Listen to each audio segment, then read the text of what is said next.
Assalamualaikum warahmatullahi wabarakatuh. Balik lagi di YouTube channel kami di iRoom Service Official. Bagaimana kabarnya teman-teman semua? Semoga dalam keadaan baik, sehat dan walafiat, baik jasmani, rohani dan hati kalian, ya kan? Dimana sudah menjalankan ibadah puasa 1 bulan full di bulan Ramadan. Semoga teman-teman bisa menjalankan aktivitas seperti biasanya lagi.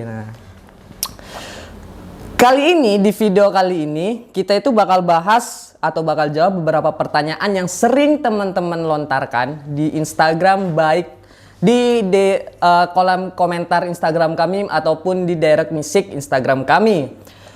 Dimana pertanyaan-pertanyaan itu adalah terkait tentang ketika udah ganti baterai iPhone tapi tetap ada beberapa masalah yang muncul, seperti itu ya. Nah, langsung saja. Perlu teman-teman ketahui, ketika teman-teman mengganti baterai iPhone teman-teman, itu tuh ada beberapa resiko yang biasanya muncul terjadi di iPhone kesayangan teman-teman semua. Karena memang itu adalah seperti kayak bawaan lah ya, bawaan. Semakin sering teman-teman menggunakan iPhone, pasti performanya semakin menurun.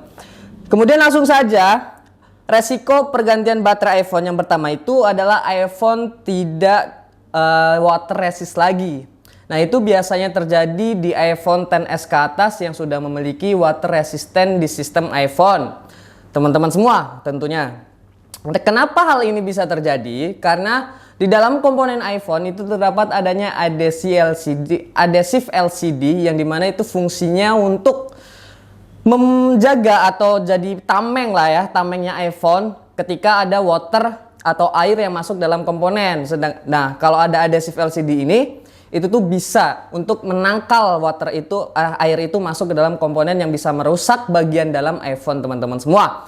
Nah, semakin lama teman-teman menggunakan iPhone, otomatis si sistem bukan sistem ya, kayak komponen ini itu kan akan semakin menurun. Karena apa? Di dalam komponen dalam iPhone itu panas kan ya, tentu aja panas karena di situ ada mesin iPhone yang sedang bekerja. Dan semakin adhesive LCD ini semakin terkena panas, maka dari itu lem-lem atau sil-sil yang nempel di dalam LCD atau di komponen itu semakin menurun, sehingga fungsinya juga akan menurun juga kayak gitu. Nah, untuk itu tidak disarankan bagi teman-teman semua untuk memandikan iPhone ya.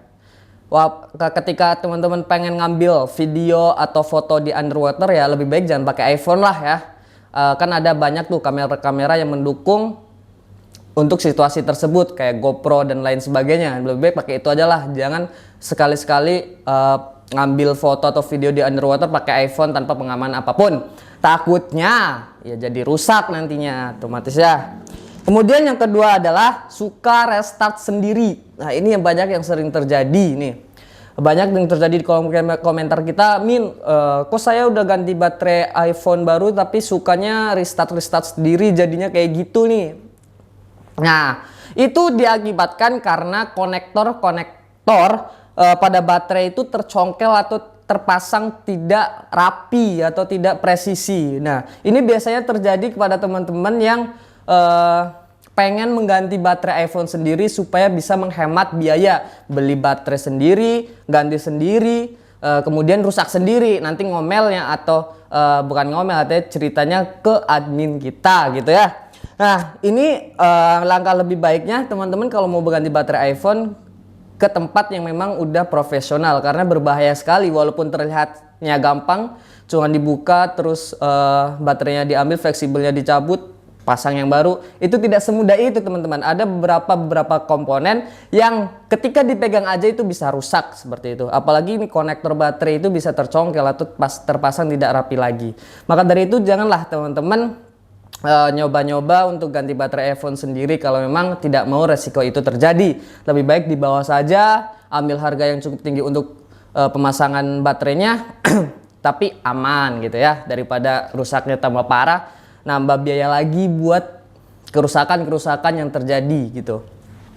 Untuk yang ketiga, itu baterai health iPhone itu tidak terbaca. Nah, ini banyak nih pertanyaan-pertanyaan yang seperti itu. Min, kok saya udah ganti baterai iPhone tapi baterai iPhone health-nya itu tidak terbaca ya, Min? Nah, itu dikarenakan itu biasanya terjadi di iPhone XS ke atas. Itu karena import data yang ada di baterai itu tidak bisa, ada beberapa komponen yang tidak bisa diganti dengan komponen lainnya gitu. Kalau kita mau dibaca baterai health-nya, otomatis kita harus ganti chip baterai tersebut, dan biaya penggantian chip itu cukup mahal teman-teman.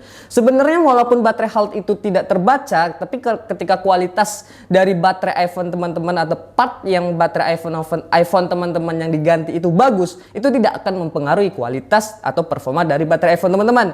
Jadi tidak masalah ketika baterai health ketika baterai iPhone teman-teman mengganti baterainya, terus baterai health yang tidak terbaca, tidak masalah ketika tidak baterai iPhone yang teman-teman ganti itu memiliki kualitas yang bagus gitu.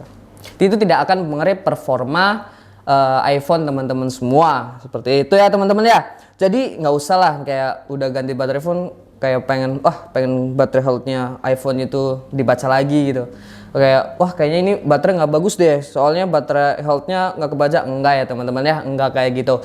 Kualitas baterai iPhone ketika sudah emang dasarnya bagus, itu pasti tetap menjalankan performa iPhone-nya tetap bagus juga gitu.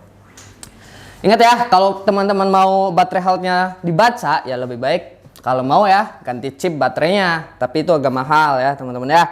Kemudian resiko yang keempat adalah presentasi BH lama itu mengikuti baterai iPhone yang sudah diganti. Misalnya gini, aku sebelum ganti baterai iPhone itu BH-nya itu masih di angka 75%. Tetapi setelah ganti kok tetap 75%, nggak naik baterai health-nya.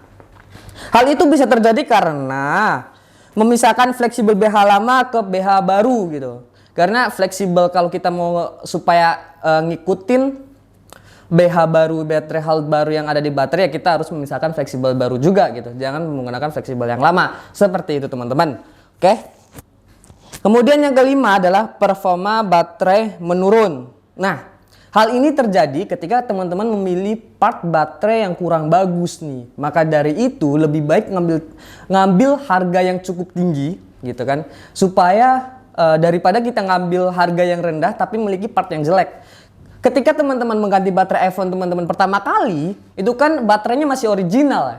Masih original, tapi ketika udah diganti ngambil baterai yang jelek, ya otomatis ketimpangan antara baterai original dan baterai yang jelek itu ya cukup tinggi. Makanya terasa saat penggunaan iPhone teman-teman. Untuk itu ya lebih baik kita ngambil harga yang cukup tinggi tapi dapat part yang bagus gitu ya, kayak gitu. Saya kira itu tidak masalah daripada kita ngambil part yang rendah tapi berapa kali ganti baterai gitu kan, sama aja gitu. Lebih baik langsung tinggi, dapat baterai yang bagus, ada kualitas, ada harga. Itu contohnya teman-teman. Jadi jangan tergiur dengan baterai yang harganya rendah. Karena itu bisa jadi baterai-baterai yang jelek, kualitasnya kurang baik buat teman-teman semua. Nah, lebih baik langsung aja ambil harga tinggi, dapat kualitas bagus, iPhone teman-teman performanya juga bagus. Seperti itu teman-teman. Jadi jangan suka ngomel-ngomel di admin atau di kolom komentar, tiba-tiba marah udah ganti baterai iPhone tapi tetap boros dan lain sebagainya. Nah, itu juga bisa jadi ada beberapa komponen hardware teman-teman yang mengalami kerusakan. Jadi ingat, ketika ada iPhone yang memiliki permasalahan di baterai atau iPhone tiba-tiba mati dan lain sebagainya, lebih baik teman-teman cek terlebih dahulu apakah komponen hardware dari iPhone teman-teman itu masih normal atau udah tidak normal lagi.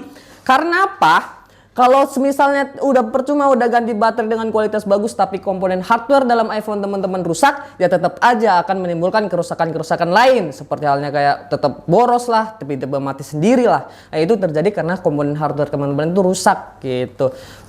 Kemudian hati-hati nih ketika teman-teman nih mau ganti baterai iPhone sendiri supaya menghemat biaya lah ya, kayak lebih murah lah ganti baterai iPhone sendiri. Lagian kalau kita ngelihat para teknisi juga kayaknya gampang gitu ya. Nah, tapi hati-hati teman-teman kalau kita mau mengganti baterai iPhone sendiri. Soalnya ada beberapa part yang biasanya XS ke atas yang udah memiliki Face ID, itu ketika kita tersentuh ada Face ID-nya itu bisa rusak loh teman-teman. Jadi jangan silakan aja kalau mau ganti baterai iPhone sendiri, tapi hati-hati kalau misalnya di bawah kayak iPhone 7, iPhone 65 dan lain sebagainya, itu bisa merusak small kamera atau kamera depannya. Ketika kita tersentuh dikit atau kita tersenggol aja bisa rusak loh teman-teman. Jadi lebih hati-hati. Maka dari itu kita tuh harus memilih tempat servis iPhone yang bisa terpercaya. Contohnya kayak iRoom Service ini. Kalau teman-teman sadari kalau ada yang pernah servis di iRoom Service, pasti teknisi itu sebelum kita melakukan pergantian baterai selalu mengecek kondisi HP atau iPhone teman-teman semua. Contohnya, teknisi selalu ngecek Face ID-nya normal atau tidak, speakernya jalan atau tidak, kameranya masih baik atau enggak. Pasti selalu dicek tersebut. Soalnya itu adalah resiko-resiko yang bisa terjadi saat pemasangan. Maka dari itu ketika teknisi sudah menyelesaikan tugasnya atau sudah mengganti baterai iPhone teman-teman, ketika mau mengasihkan iPhone teman-teman yang sudah diganti baterainya, pasti selalu bilang, "Kak, cek dulu." Nah, gitu, "Kak, cek dulu." Maka dari itu ketika teknisi bilang seperti itu, dicek lagi teman-teman semua, supaya ketika sudah meninggalkan store kami, tidak ada permasalahan-permasalahan yang muncul di luar tanggung jawab kami semua. Nah, kalau misalnya dicek Face ID-nya bermasalah di store kan enak. "Kak, ini Face ID-nya kok jadi nggak bisa ya?" Nah, itu kan bisa kami pertanggungjawabkan. Tapi udah di luar store, tiba-tiba udah berapa hari ternyata baru komplain ini Face ID-nya rusak, speakernya nggak jalan. Nah, itu bisa jadi bukan dari kesalahan teknisi kami, tapi penggunaan teman-teman aja yang mungkin kesalahan seperti itu. Maka dari itu selalu cek HP teman-teman semua sebelum meninggalkan store kami. Kayak gitu aja teman-teman, resiko-resiko yang bisa terjadi ketika teman-teman mau ganti baterai iPhone.